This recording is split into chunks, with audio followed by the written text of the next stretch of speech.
mudah, yang pastinya asik dan menyenangkan. Nah, kali ini kita akan lanjut materi kita yang sebelumnya, tapi masih di fluida dinamik. Nah, pada pertemuan sebelumnya kita sudah bahas ada hukum-hukum dasar pada fluida dinamik. Yang pertama itu kita belajar ada debit aliran, kemudian hukumnya yang pertama ada hukum kontinuitas, ya.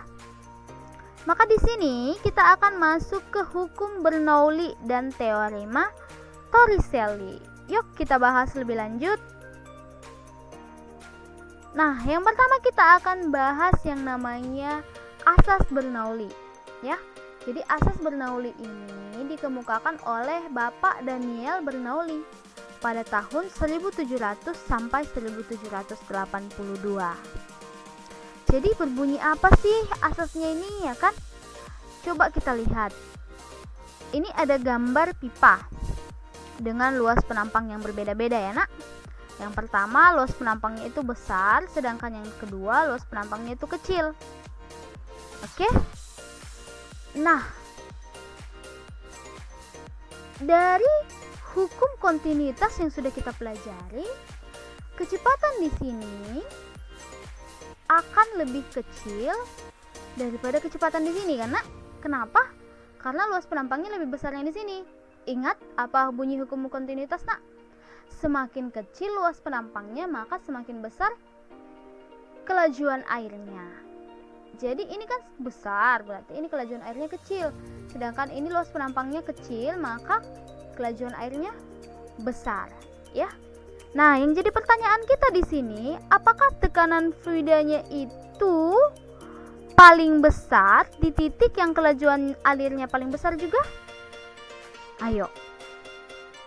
Betulkah kalau di sini tadi ini kan yang kecepatannya paling besar, ya? Apakah betul di sini tekanannya juga paling besar? Iya, mari kita teliti. Mari kita simak. Nah, ternyata anak-anak, ya, setelah diteliti oleh Bapak Daniel Bernoulli ini, didapatkanlah bahwa ternyata pada pipa yang mendatar itu atau horizontal, tekanan fluidanya itu paling besar pada bagian yang kelajuan alirnya paling kecil. Oke? Dan tekanan paling kecil adalah pada bagian kelajuan alirnya yang paling besar. Jadi terbalik dengan kecepatannya anak-anak, ya. Jadi di sini kelajuan alirnya paling kecil kan ini si V1 ya. Si V1 ya, karena kelajuan alirnya paling kecil. Maka disinilah tekanan fluidanya yang paling besar. Coba kita lihat ketinggiannya, ya. Nampak ya dari ketinggiannya? Ayo dari tekanan, ayo masih ingat gak yang di statis rho GH, ya? Ketinggiannya lebih tinggi yang pertama. Nampak juga ya dari gambarnya, Nak, bahwa tekanan fluida yang di sini, yang di satu ini, yang pertama ini akan lebih besar daripada tekanan yang di kedua, karena inilah yang didapatkan oleh Bapak Daniel Bernoulli. Oke?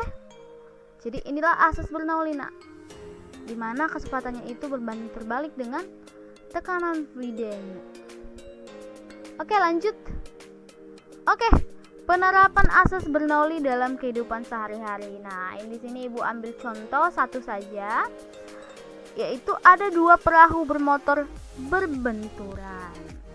Ya, jadi si asas Bernoulli ini dapat menjelaskan mengapa dua perahu bermotor ini yang nantinya bergerak saling sejajar dan saling berdekatan cenderung saling menarik dan berbenturan, ya.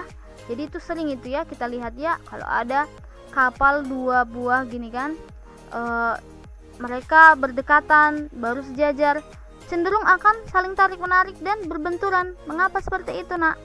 Iya, jadi si asas Bernoulli inilah yang menjelaskannya, Nak. Nah, ternyata dua perahu bermotor itu dapat berbenturan karena berkurangnya tekanan pada air yang mengalir di antara keduanya. Ya, jadi pada waktu kedua perahu ini melaju ke depan, air tersalurkan pada daerah yang sempit di antara keduanya. Jadi air tersalurkan pada daerah yang sempit ini. Kemudian laju alir air itu relatif lebih besar pada daerah yang sempit dibandingkan dengan daerah yang lebar. Jadi laju airnya di sini akan lebih besar. Ya jelas ya nak, orang luasnya udah berbeda ya. Akan lebih besar pada daerah yang sempit dibandingkan dengan yang daerah yang besar, yang di kedua sisinya ini, kanan dan kiri ini. Ya. Nah, sesuai asas Bernoulli, laju air yang meningkat itu menyebabkan penurunan tekanan air. Ya, laju air yang meningkat di celah sempit ini menyebabkan penurunan tekanan air di antara kedua perahu dibandingkan dengan tekanan air di sisi bagian perahu, bagian luar perahu ini. Sehingga mendorong kedua perahu itu saling mendekat dan akibatnya dapat berbenturan. Oke nak, itulah salah satu contoh penerapan asas Bernoulli dalam kehidupan sehari-hari. Oke baik, kita lanjut materinya. Nah, kita masuk ke persamaan Bernoulli anak-anak. Tadi sudah asasnya, sekarang kita masuk ke persamaannya. Ayo, ini juga di persamaan, di hukum kontinuitas ada juga gambar seperti ini buat ya nak. Nah, coba kita lihat. Di sini ada kita buatlah ini titik 1 ya. Titik 1, ini titik kedua. Titik 1 itu kita lihat kedudukannya nak, lebih rendah daripada di titik kedua ya nak. Lebih rendah. Maka coba kita lihat. Ini kan fluidanya mengalir dari titik 1 ke titik 2. Nah, ternyata anak-anak persamaan Bernoulli ini diturunkan menggunakan konsep ya, atau teorema usaha dan energi. Jadi ini ada hubungannya dengan usaha dan energi. Loh, kok bisa Bu? Iya, itulah dia turunannya nak. Jadi di sini coba kita lihat titik yang pertama. Titik yang pertama ini kan lebih rendah ya, lebih rendah dari titik yang kedua. Nah, otomatis kalau lebih rendah hubungannya ke energi potensial apa nak? Energi potensial itu kan MGH ya, dipengaruhi oleh ketinggian. Nah, karena dia lebih rendah, hanya lebih rendah, maka otomatis energi potensialnya di sini akan lebih kecil.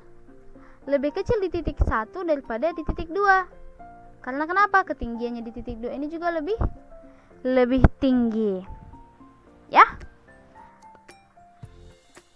Nah, selanjutnya apa hubungannya dengan energi kinetik anak-anak?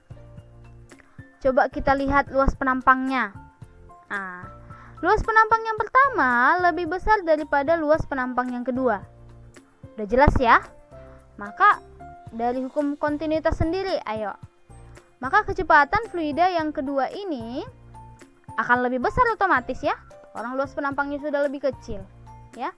Maka V2 akan lebih besar daripada V1. Nah, energi kinetik apa anak-anak rumusnya? Setengah MV kuadrat. Maka otomatis energi kinetik di titik yang kedua ini akan lebih besar daripada energi kinetik di titik yang pertama. Oke?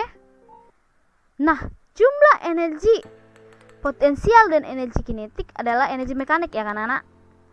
Iya, jumlah energi potensial dan energi kinetik itu adalah energi mekanik. Dengan demikian, energi mekanik fluida di yang pertama lebih kecil daripada energi mekanik fluida yang kedua.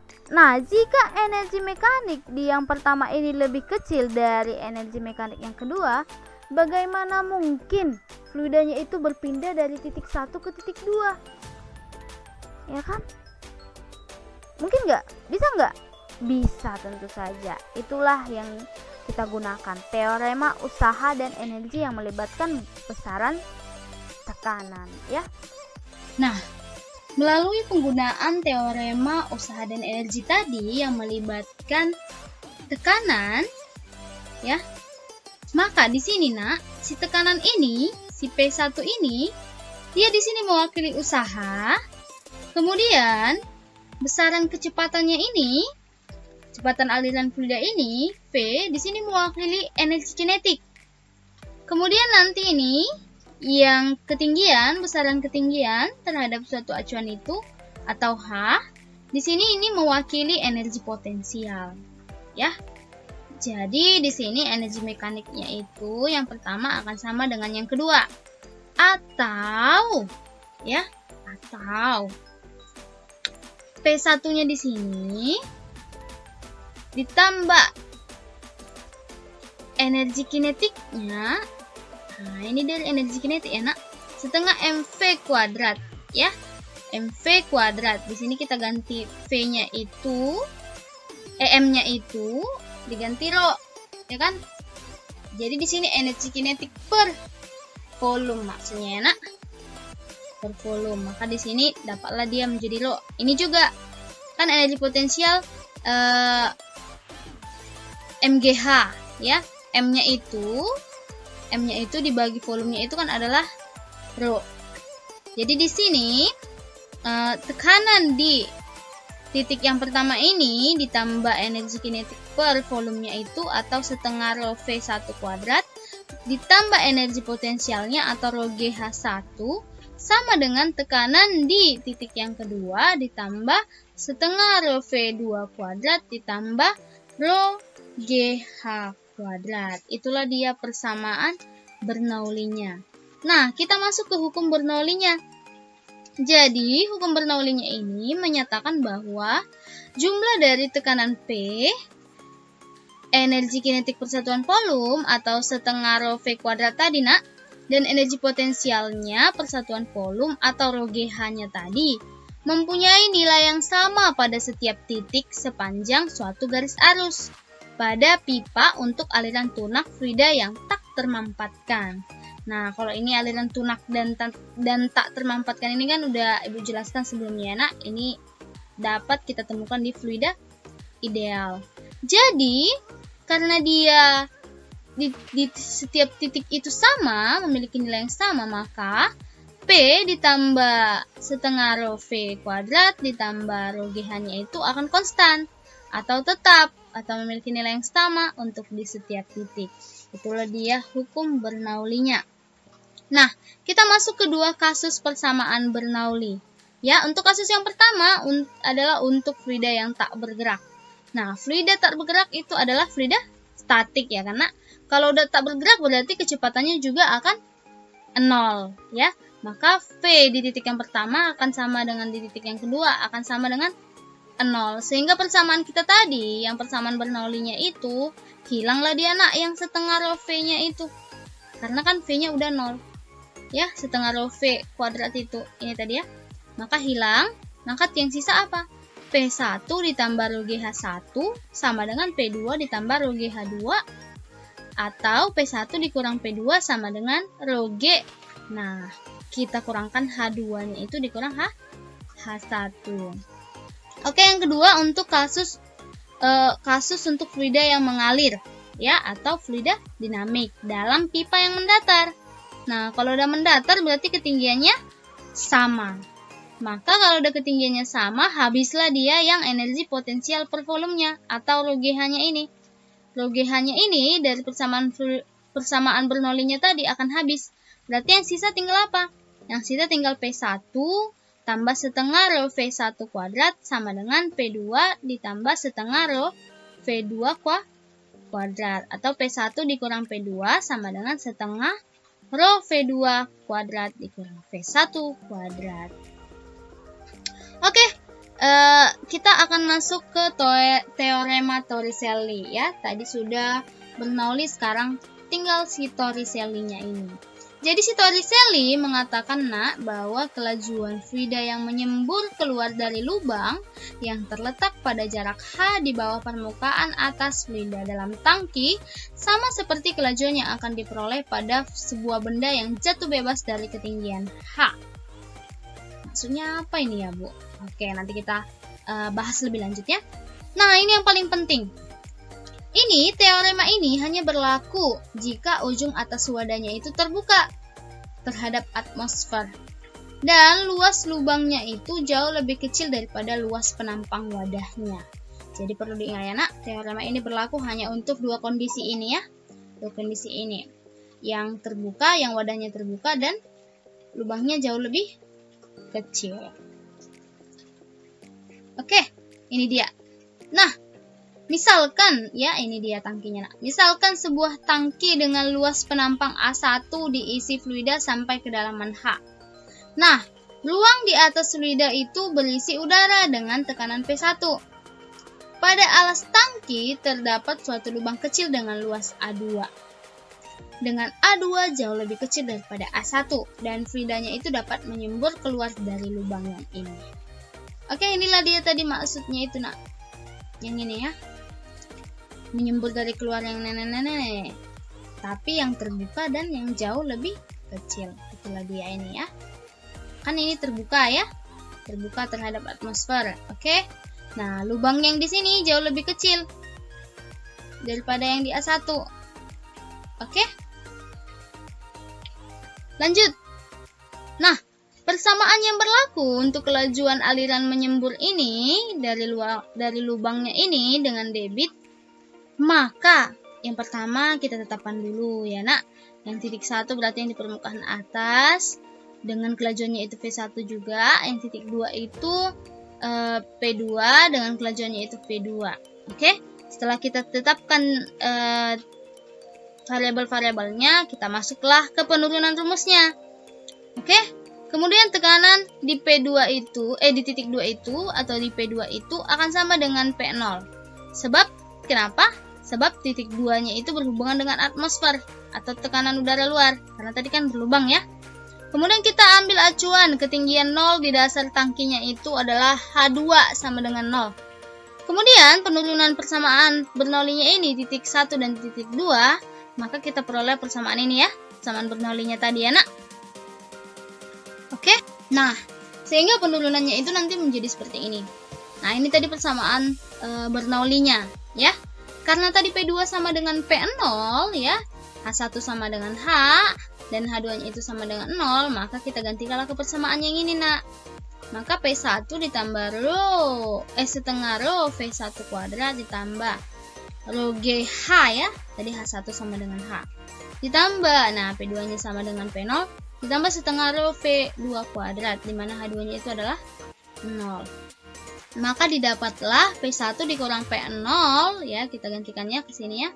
Ditambah rho V1 kuadrat per 2 ditambah rho GH sama dengan rho V2 kuadrat per 2. Kemudian kalikan kedua ruasnya itu dengan 2 per rho, sehingga diperolehlah V2 kuadratnya itu akan sama dengan V1 kuadrat ditambah 2 kali P1 kurang P0 per rho ditambah 2 GH.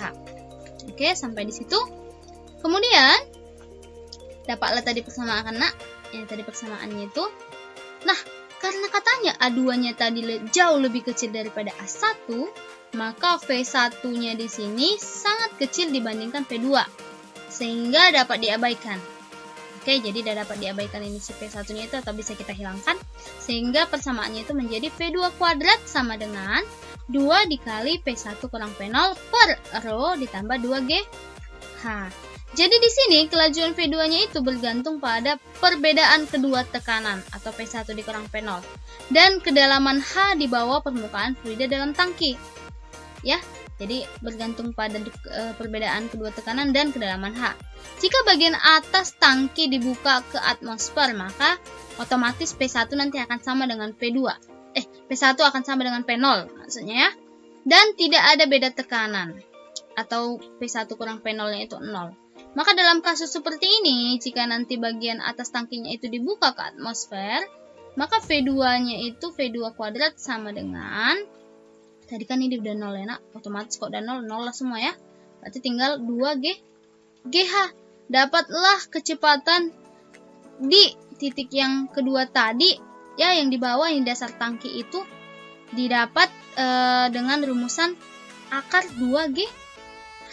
Jadi bisa kita cari kecepatannya itu, kecepatan lubang yang di dasar tangkinya itu dengan rumusan akar 2GH. Jadi dari sinilah penurunannya ya, nak. Nah, debit fluida yang menyembur keluar dari lubang dengan luas A2-nya itu dapat dihitung dengan dari persamaan kontinuitas Q sama dengan A dikali V ya, karena maka Q-nya itu V-nya tadi gantikan menjadi akar 2GH, maka Q sama dengan A2 akar 2GH. Oke, coba kita lihat kasus contoh lain. Nah, kasus lainnya seperti ini. Misal tangki cairan ditaruh di lantai. Oke? Berapa jauhkah jarak mendatar dari semprotan cairan yang keluar dari lubang B jika diukur dari kaki tangki A? Perhatikan gambar sampul. Nah, kalau kasus kita yang pertama tadi kan lubangnya di dasar ya, Nak. Nah, kalau ini sudah ada ketinggiannya. Sehingga yang ditanya berapa jarak dari K ini ke si semprotan cairan ini yang keluar ini. Itu yang mau kita cari. Atau K ke T sama dengan R sama dengan berapa gitu dia ya. Oke.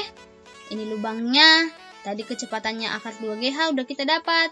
Ya, ada ketinggiannya, ada gravitasinya. Oke, jadi udah ada variabel-variabelnya di sini, maka dapatlah kita cari penurunan rumusnya. Jadi, lintasan yang ditempuh cairan itu adalah berbentuk parabola ya, Nak. Ya, setengah parabola ini ya.